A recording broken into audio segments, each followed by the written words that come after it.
Hey everyone, welcome to a new episode of Games I Speak. I'm Geo, and today we have a good show for you. We're going to cover the Elden Ring details from the network test and just the game in general, what we know so far.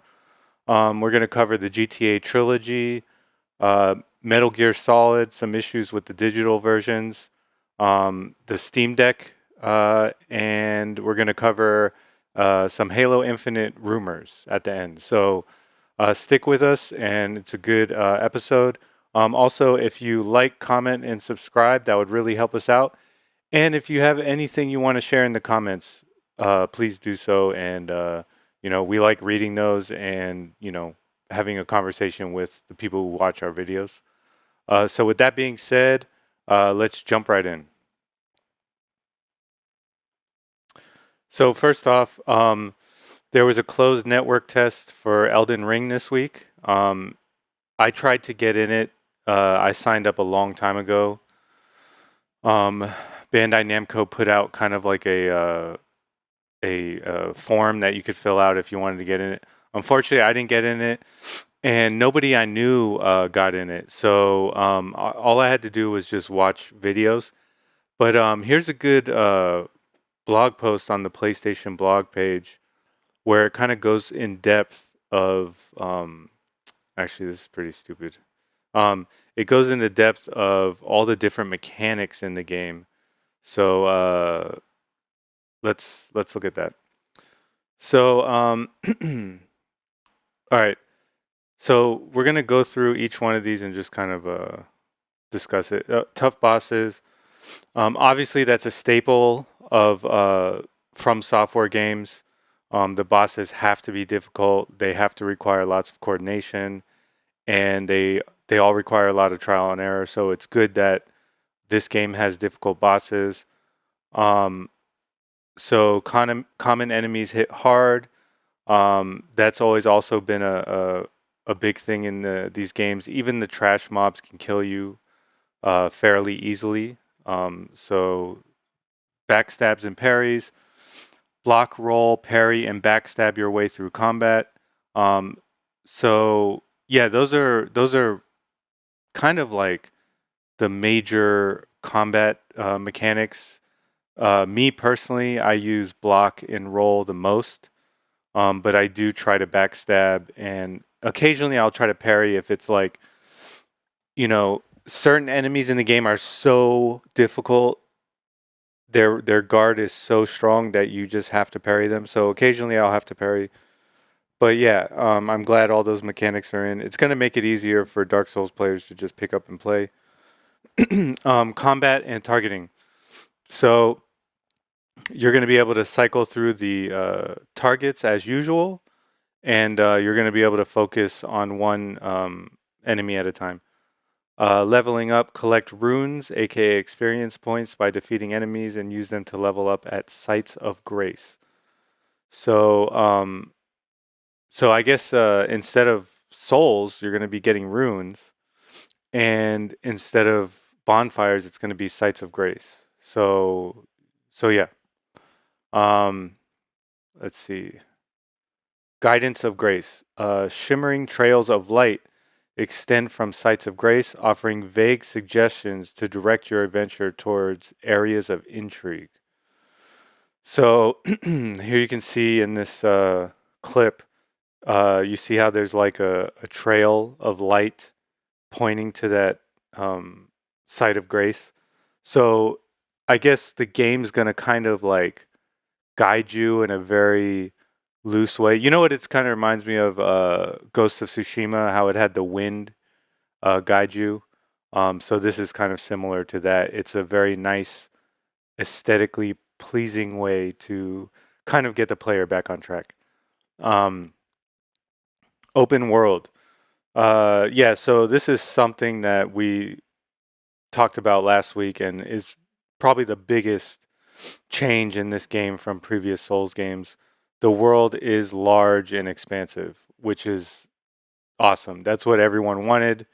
Um, and so far from the network test, from what I've seen, people enjoy it. They like the way it looks. They like the way it feels. They like the movement, the traversal.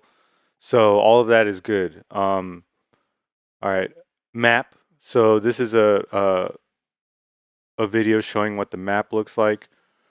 Um, so this is going to help you navigate the world. And every open world game has to have a good map system, or else or else you just get lost too easily.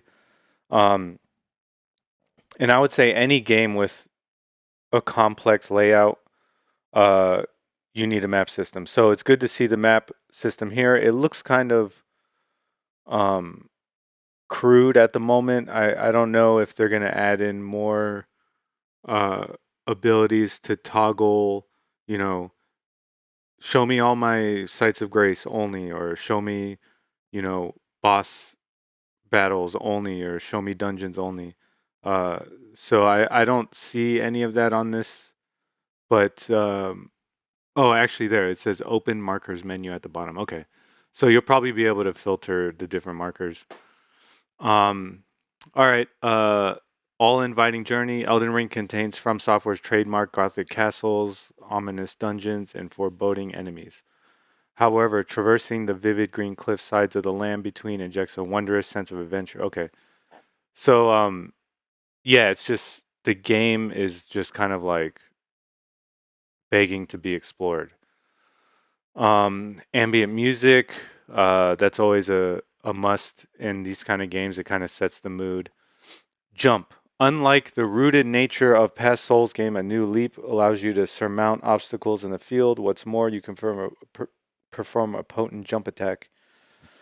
So, one of the big, I wouldn't call it a complaint, but one of the big things that was missing from Souls games was a jump. And the reason why was because the way that the world was set up, it really wasn't designed for you to be jumping around the map. It was more, okay, you just by foot go here or go there. You're not really jumping over stones, or you could jump down or you could jump across, but you couldn't just jump. You know what I mean? Um, so yeah, they're adding a straight up just jump. Like you can jump anywhere now. And if you look from this the fall damage is like pretty. I mean, I don't know how high you have to jump from to die or to receive fall damage, but from the videos I've seen, you can jump pretty far down without getting fall damage. So that's another big change. In Dark Souls, if you fell too far, you would just die. So yeah, the jump mechanic is definitely changed in this. Um, Day and night cycle. The sun rises and sets, creating different moods as you explore the lands between. Seeing the setting sun cast pink upon the still waters of swamp is a captivating sight. Transient weather events such as rainstorms also pop up and change vibes. So the game's going to have a day and night system, and it's going to have a weather system. So that's all very important for open world games. It makes the world more lived in, and it just kind of like increases the experience that the players have. So that's very good that they added that. Crafting items. Collected resources from flora and fauna can be crafted into useful items, seemingly at any time. Fashion animal bones into throwing knives, or combine combustible items into improvised bombs. So one of the things about this game is you can craft on the fly in this game. I don't know if you can craft everything on the fly. You might need to craft weapons someplace special, but even that I'm not so sure. So from what I've seen so far, you can craft almost anything on the fly. So that is another change, and the reason I think they're doing that is because they want the player to just be able to play. They don't want you, and also the size of the map. They don't want you to have to go back to a hub every single time you want to make something. So you're going to be able to just craft anywhere, which I think is going to be good for maintaining the pace of the game. Side dungeons. Souls fans know that discovering optional areas is part of the experience, and Elden Ring integrates these offshoot dungeons in a streamlined way. For instance, spelunking into a wolf-ridden mine concludes with a frantic boss battle against the ravaging Beastmaster. Okay, so this is something me and Josie talked about last week. We weren't sure. We were sure that they were going to have dungeons, but we weren't sure how much there was going to be, and kind of what they were going to be like. And he mentioned the kind of like dungeon system in Bloodborne, um, how it was kind of disjointed from the game. So this is going to be more natural. You're going to be able to just, hey, look, there's a cave over there, and then just go in and end with a boss fight. So I think that's going to be awesome. That's going to be a huge uh, change to the Souls formula, and I actually like that. I actually like just going out and dungeon crawling. I don't like to always just follow the main quest. So for me, I'm looking forward to this. Um, Defeat enemy groups, recharge flash. So they're okay. So normally to recharge your flask, you would have to go to a bonfire, right? Or in this game, a sites of grace. So now, if you defeat enemy groups, you can actually recharge your flask that way. So vanquishing specific groups of enemies in the field will replenish your flasks. An added incentive for finishing off groups of foes after triggering combat. This varies by type of flask and enemy group. Of course, you can always refill your flasks by resting at a side of it. So no longer are you required to just go to a site of grace, bonfire, whatever you want to call it. You can get it by killing certain groups of enemies. So I think that's interesting that they're making it groups of enemies. So basically, like, high risk, high reward. Yes, man, I need to recharge my flask. I don't want to go to a site of grace, but let me kill this group of enemies. Your risk at dying is high because it's a group, but the reward is high too because you can recharge your flask that way. So I I think that's a genius kind of counterbalance that they put into that. So yeah, that's actually pretty cool, and it's going to be up to the player. If you're a risky player, you'll probably be doing that. Um, all right, Summonable Mount. Get around the expansive world fast by summoning your special spectral mount from thin air. Attacking enemies from horseback is efficient and satisfying, but be careful not to get knocked off or you'll be fatally vulnerable. Resurrect a fallen mount by using a charge from the flask of Crimson Tears. So this is a big, big change. And I mean, it's required for an open world game like this. You need a way to traverse the world quickly. Here you can see a jump. It's kind of like a jump pad, but it looks like a air tunnel, I guess. Um, so that's going to allow you to jump up mountainsides. Your your mount can jump as well, but I like the fact that you can just summon it anywhere.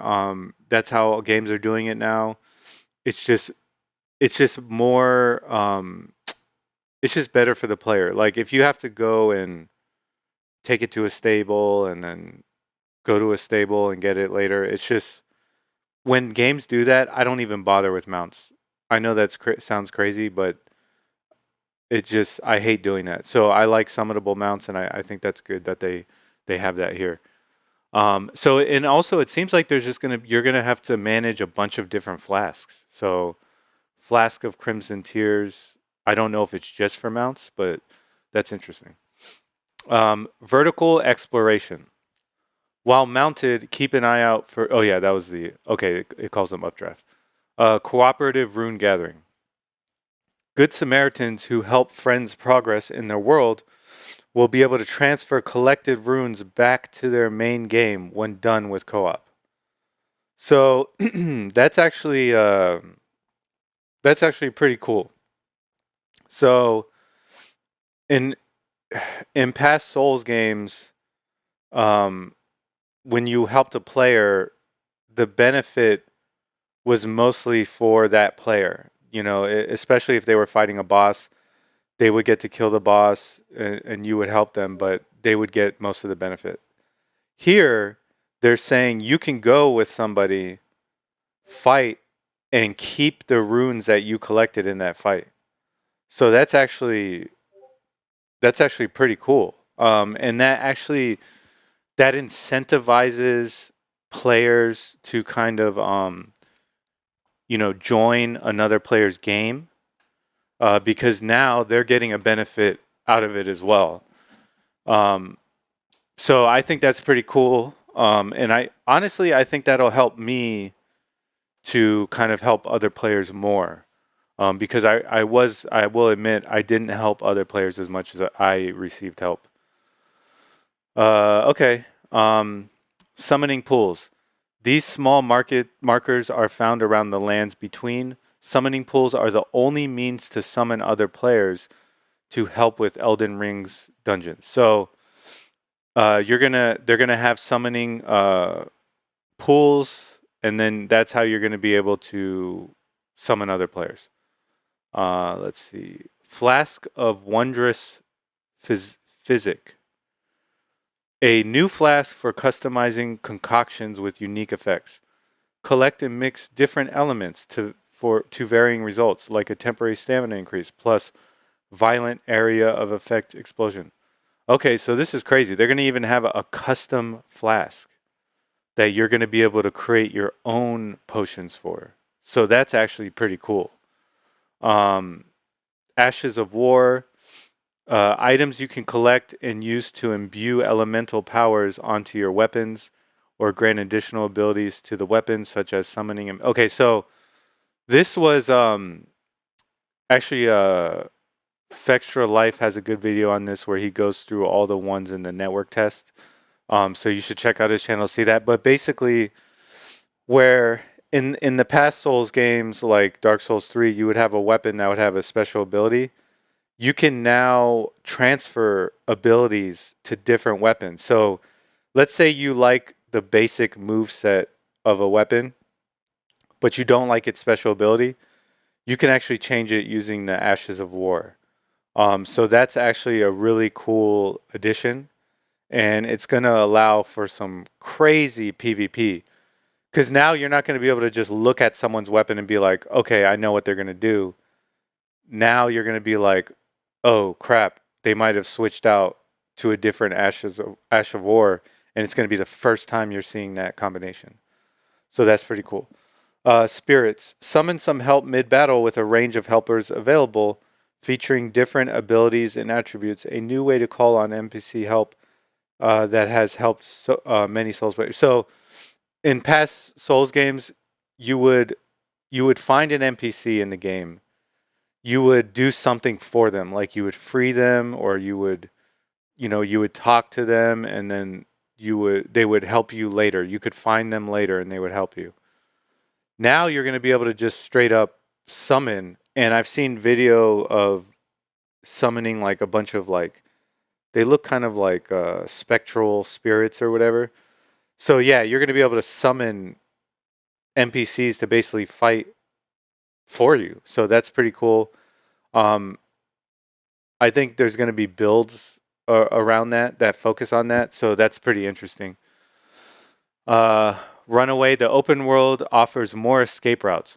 Retreat from a fight if you become overwhelmed, which is particularly useful when roaming mini bosses attack. Naturally, this isn't an option in boss chambers or cramped dungeons. So here you can see he's just running away from this guy. Hijacking caravans. You may spot lumbering giants towing a massive cart through the world, surrounded by a contingent of enemies. Carefully clear out these foes to claim the riches in the caravans yourself, such as the robust crucible armor set above. So this is the crucible armor set, and you'll be able to clear out caravans. So that's pretty cool. I like that.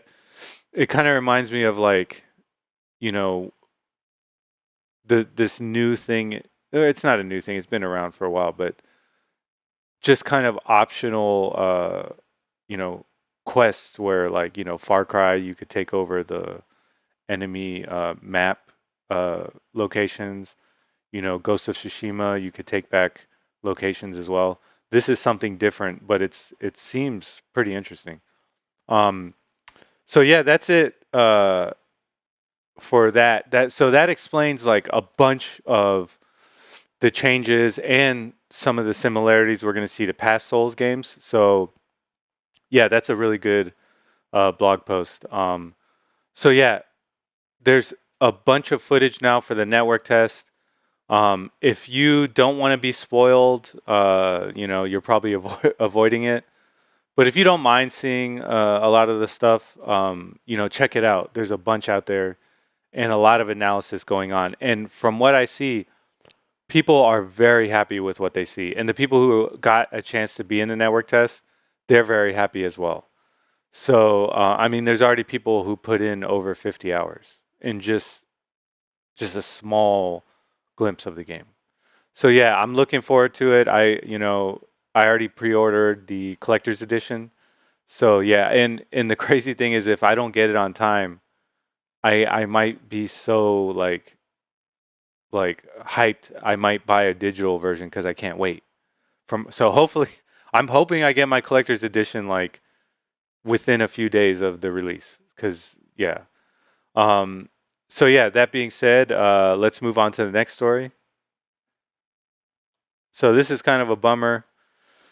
GTA Trilogy Definitive Edition is a mess. So I saw this, a video by. Actually, I looked it up because I was interested in what was going on, and I saw a video by Modern Vintage Gamer where he kind of like touched on some of the things that he saw. But first of all, it's so bad on PC that they had to take it off the store, the Rockstar store. So let's read this here. Um, all right. It didn't take long for people to start finding out an assortment of issues with the high definition remakes of Rockstar's three classic games. Players are capturing footage of blinding rain effects, invisible bridges, spontaneous blood pools, ridiculous camera angles, questionable changes from the original versions of the game, and much more. For the most part, these issues haven't prevented people from running it, but it's not a good sign this early into its release. So let's take a look at some of these. So here, here you can see the way this character looks here and the way they look here. Very strange. Let's take a look at some of these. Oh yeah, okay. So here's the rain effect. So essentially, there's the way the rain is working right now in San Andreas, and I think in the other games too, is that it has no interaction with the environment. So no matter where you are, you just have this crazy rain effect, and there's zero. So like for example, look at the water. See how the water is?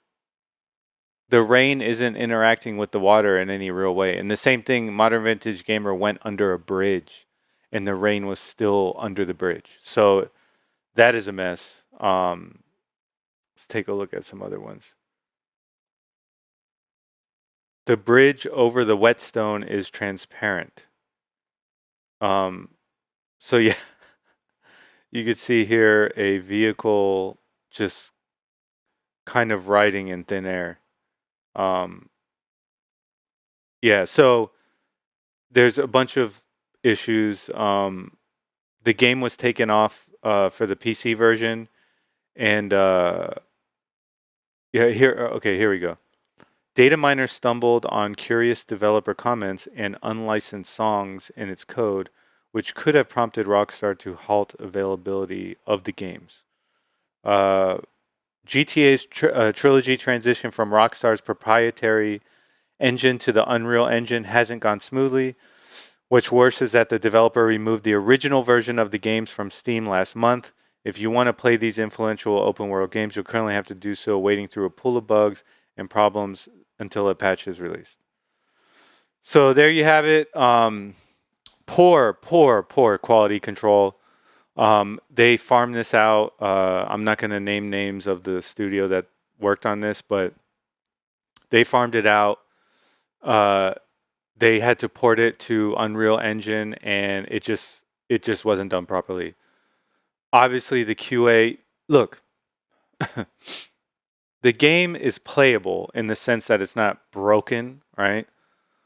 But that, for example, that rain thing, that should never make it past QA. Like, there's got to be a ticket in their database, and it's to the point where it's like, if you're gonna patch it later, you should just turn off rain for now, and then fix it, and then turn it back on. So, yeah, it's just not. This is not done with any kind of real care, and the fact that they removed the previous working digital editions that actually work okay.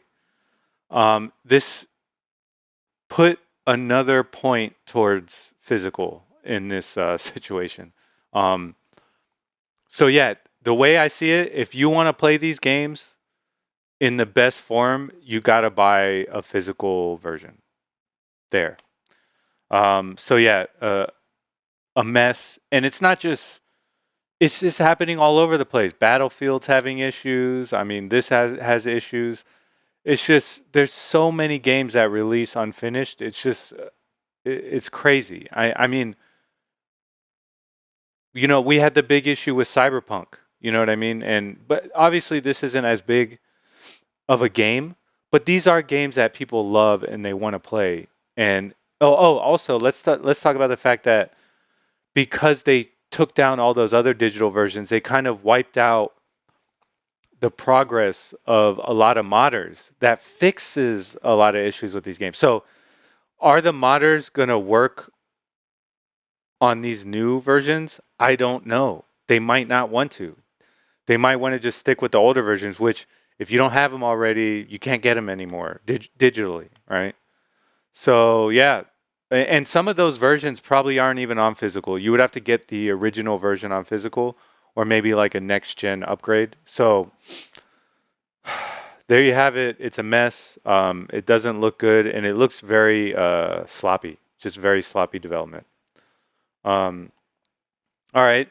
Next up, speaking of more issues with digital, Metal Gear games are temporarily disappearing from digital stores, while Konami renews licenses for their historical footage. Metal Gear Solid 2, Sons of Liberty, and Metal Gear Solid 3, Snake Eater are disappearing from digital storefronts today, while Konami renews the licenses for the historical archive footage they contain. Their publisher has announced. Although the removals are temporary, Konami's statement doesn't give a timeline for when the games might return to effective storefronts. We sincerely ask for your patience and understanding as we work towards making these products available for purchase once again, the publisher said. The removals affect various digital re-releases of the two games, which originally came out in 2001 and 2004. These include the PS3, Xbox 360, Vita, NVIDIA Shield TV remasters of both games, the Nintendo 3DS version of Metal Gear Solid 3, and the GOG re-release of Metal Gear Solid 2. The game's HD collection is also disappearing from the PlayStation Now streaming service. So, yeah, there you have it. Like, it's just another like situation that just kind of shows that like if you can't rely 100% on studios to maintain digital copies. Now they said it's temporary. If it is temporary, then I don't see it as too much of a big deal, but it shows you like if you don't have a physical copy and you want to just play a game one day, it might not be there. I think that's what people are trying to get at. Now, that being said, I think it was like last year maybe, or yeah, I think it was last year sometime. I bought this, the Legacy Collection for PS3. I got this for $20 bucks, brand new, unopened. Uh, I haven't even opened it yet. But if I want to, if I want to play it, I can. But if I want to download one of those games right now, I can't. So, and this has Metal Gear all the way up to Metal Gear Solid 4 and Metal Gear Solid 2, uh, and it has Metal Gear Solid 3 on it too. So, yeah, I mean, as much as convenient as digital is, it just has some serious flaws as far as accessibility goes. So there you have it. This was only $20, and it has 10 Metal Gear Solid games on it. So I don't think you can beat that. Now, Josie brought up a good point. He was saying that if you buy the physical version for Xbox 360, I believe it's for 360, of Metal Gear Solid 2 and Metal Gear Solid 3, uh, you can get them up. You can get an upgraded version on the Xbox Series X, I believe. It might. I don't know if it's a Xbox One upgraded version or it's an Xbox Series X upgraded version. But that's probably the best way if you want to play 2 or 3 right now. If you have an Xbox, you can buy a physical 360 version and then play the upgraded version on your Series S or X. So yeah, there you have it. You know, this digital only world is it's gonna crumble at some point. So all right. Next up, we have Steam Deck launch delayed by 2 months. So this was the Steam Deck was originally slated to release December.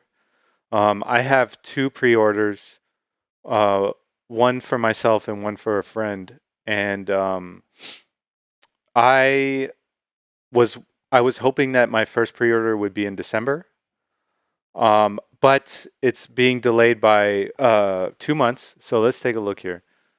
Um, Valve's delaying of the launch of the Steam Deck, its handheld gaming PC, by 2 months. The Steam Deck has been set to launch in December, but Valve now estimates that the first orders will start shipping in February 2022.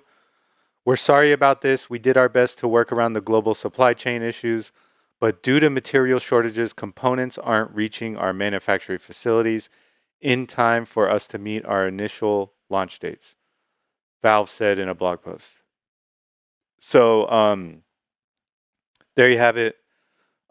Supply chain strikes again.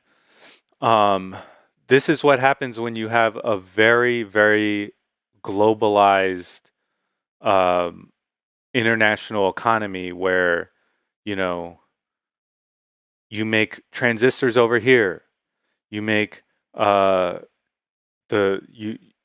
assemble the chips over here, you create the RAM over here, and then if just one link in the chain goes down, that's it.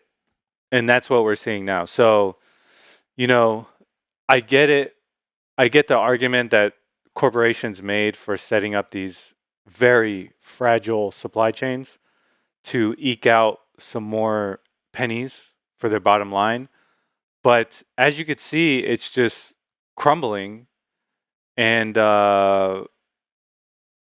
people aren't able to get their goods that they ordered. You know, I know some people are like, we're too, materialistic. We consume too much. Yes, that is true also, but you don't need to have this fragile of a supply chain. You just don't. You know, we can manufacture things in the United States if we want to. Um, so yeah, that being said, another supply chain issue, and I ordered a Polymega console. I want to say early this year, and yeah, they were having massive issues too because it was being made in Malaysia, and then Malaysia had a military coup. You see what I'm saying? Like, it's just, we have this very fragile supply chain, and it's because, mainly it's because corporations didn't want to pay Americans a good wage, to manufacture here in this country. You know, it was cheaper for them to ship it all overseas, and now we're seeing the result of that. So there you have it, another delay. And our final story, and this is a rumor. This is a rumor. So this is a tweet by Nate the Hate 2. What better way to celebrate the anniversary of the Xbox than with a birthday surprise? I can independently confirm and share with you today that Halo Infinite multiplayer will be made available on Monday, November 15th. Suit up, Spartans. And then here you see a post from halo.api. Heroes of Reach, November 15, 2021. Hashtag Halo Infinite. So this is a rumor. So take it with a grain of salt. But that being said, could it be true?